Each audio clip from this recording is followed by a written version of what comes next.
Okey, Assalamualaikum anak-anak murid Ustazah.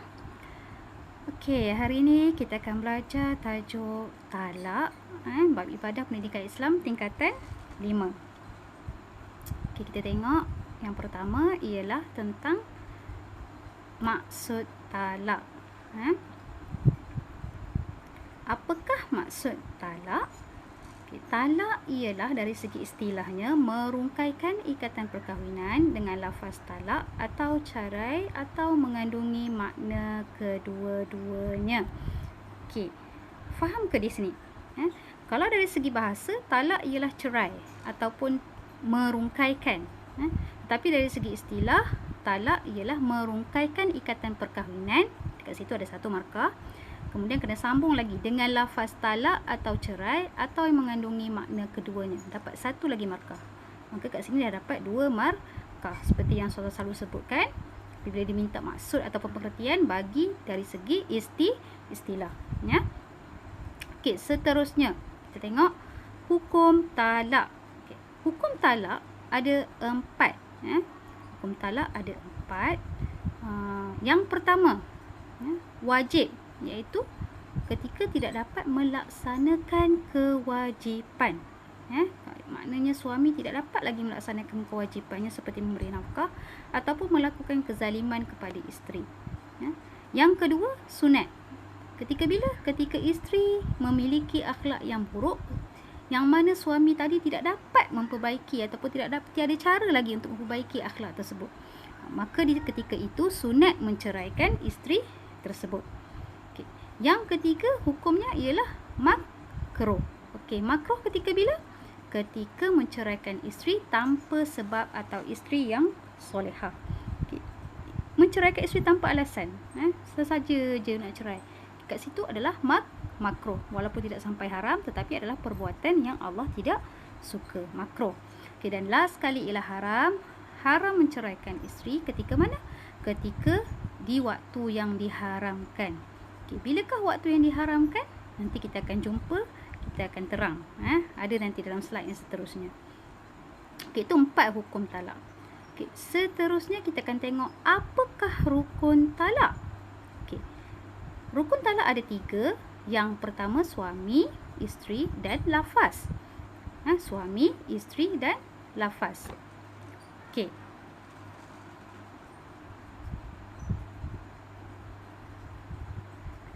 Kita tengok pula dari segi syarat-syarat sah talak.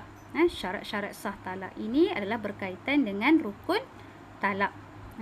Okey, yang pertama tadi suami. Rukun talak yang pertama ialah suami. Apakah syarat sah talak tersebut?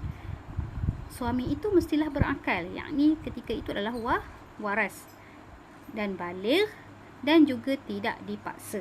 Itu syarat sah talak. Maknanya kalau suami itu ketika itu dia adalah dipaksa, contohnya dia perompak dan sebagainya, paksa dia menceraikan isterinya, maka talak itu tidak sah sebab bukan kerana kerelaannya. Okey, yang kedua ialah isteri. Syarat sah yang kedua ialah isteri, iaitu isterinya yang sah. Maksudnya bukanlah isteri jiran, tetapi isteri dia yang sah. Maka kat situ kalau dia menceraikan isterinya yang sah, maka hukumnya sah. Sah talak tersebut. Tapi kalau dia menceraikan isteri jiran, sah ke? Tak sah. Sebab apa? Sebab jiran, isteri jiran itu adalah isteri jiran, bukan isteri dia. Jadi tidak sah talak tersebut. Okey. Dan yang seterusnya dari segi lafaz, syarat sahnya mestilah lafaz yang membawa maksud cerai.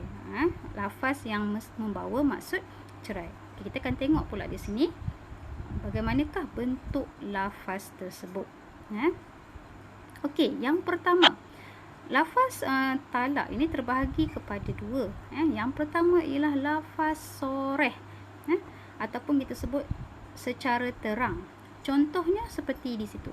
Siti Zabedah, dengan ini saya ceraikan awak dengan talak 1. Dekat sini kita nampak secara terang dia menggunakan perkataan cerai. Maka ini adalah dikatakan sebagai lafaz soreh ataupun lafaz terang. Okey. Yang keduanya kita tengok ialah lafaz kinayah ataupun lafaz kiasan. Lafaz kiasan ni bagaimana? Siti Zabedah, saya tak nak tengok muka awak lagi. Pergi balik rumah mak ayah awak. Okey, di sini kita nampak dalam lafaz ini tidak ada menggunakan perkataan cerai ataupun talak.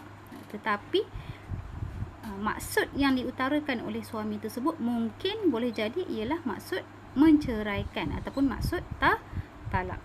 Okey, tetapi kita tengok pada sisipan ya. Lafaz kinayah adalah sah hanya jika maksud lafaz kinayah adalah sah hanya jika maksud yang disebut oleh suami tersebut ataupun niatnya adalah untuk bercerai. Jika dia tidak berniat untuk bercerai, maka lafaz kinayah itu tidak sah. Okey, yang seterusnya kita akan tengok jenis talak dari aspek hukum. Okey, talak terbahagi kepada dua. Yang pertama, talak sunni. Okey, talak sunni bagaimana? Iaitu talak yang sesuai dengan peraturan syarak. Contoh, talak 1 atau 2 ketika isteri suci daripada haid, nifas dan belum disetubuhi. Talak sunni iaitu talak yang sesuai dengan peraturan syarak, iaitu talak 1 atau 2 ketika isteri suci daripada haid, nifas dan belum disetubuhi. Dan talak ini adalah talak yang mengikut sunnah. Okey, yang seterusnya. Kita tengok yang seterusnya. Yang kedua, jenis yang kedua ialah talak bid'i. Apakah dia talak bid'i? Iaitu talak yang menyalahi peraturan syarak. Contoh, talak 1 atau 2 ketika isteri dalam haid, nifas dan selepas disetubuhi, atau talak 3 sekaligus. Okey, talak bid'i ini ada dua jenis. Yang pertama, talak 1 atau 2 ketika isteri dalam haid, nifas dan selepas disetubuhi. Maksudnya ceraikan isteri ketika isteri dalam keadaan haid. Talak 1 atau talak 2 lah. Maka ketika itu kita panggil talak bid'i. Sah hukum talak tersebut, tetapi kita panggil talak bid'i, iaitu talak yang menyalahi peraturan syarak, hukumnya haram. Ataupun kita beri talak 3 sekaligus. Maka dekat situ sah talaknya, tetapi kita gelar sebagai talak bid'i, iaitu talak yang ditegah ataupun yang menyalahi syarak. Maka hukumnya haram, berdosa. Suami tersebut akan mendapat dosa walaupun talak tersebut sah. Okey, kita tengok yang seterusnya.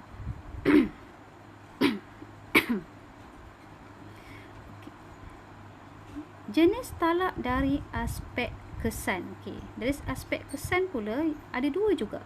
Okey, yang pertama talak raj'i. Apa dia talak raj'i? Iaitu talak 1 atau 2 yang belum tamat tempoh iddahnya.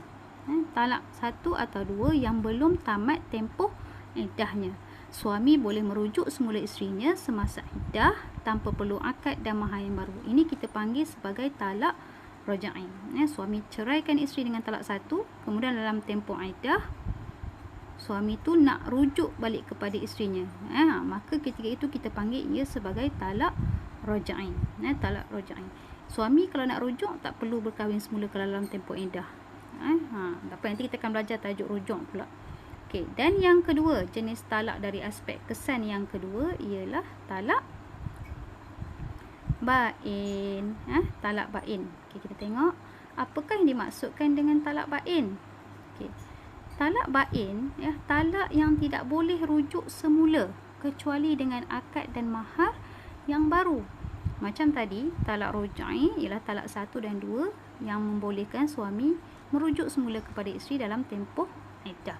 Tetapi talak bain talak yang tidak boleh rujuk semula kecuali dengan akad dan mahar yang baru. Okey, talak bain ini terbahagi pula kepada dua. Okey, yang pertama ialah bain sughra.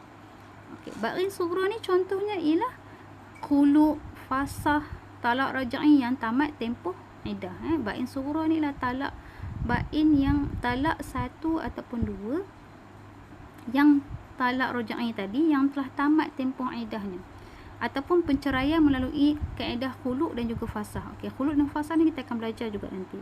Maka mereka ini adalah tergolong dalam kategori talak bain sughra. Okey, talak bain kubra pula ialah talak 3. Talak 3.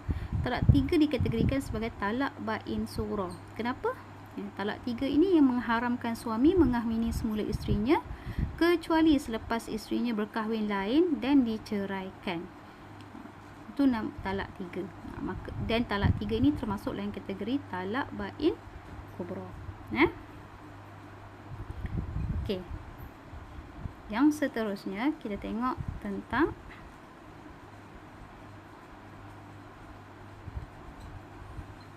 hikmah talak. Okey, last sekali tentang hikmah talak.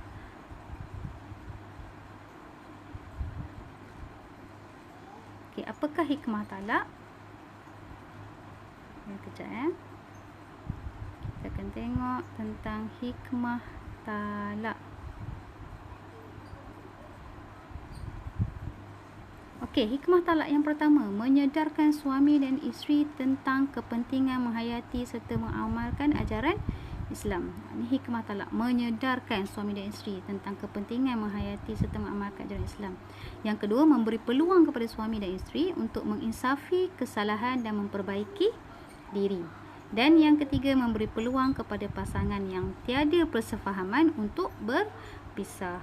Okey, ini hikmah kenapa adanya talak dalam Islam. Walaupun talak adalah perkara yang dibenarkan dalam Islam, tetapi tetap juga talak adalah perkara yang Allah tidak suka jika kita sengaja ataupun mengambil jalan mudah untuk melakukan talak.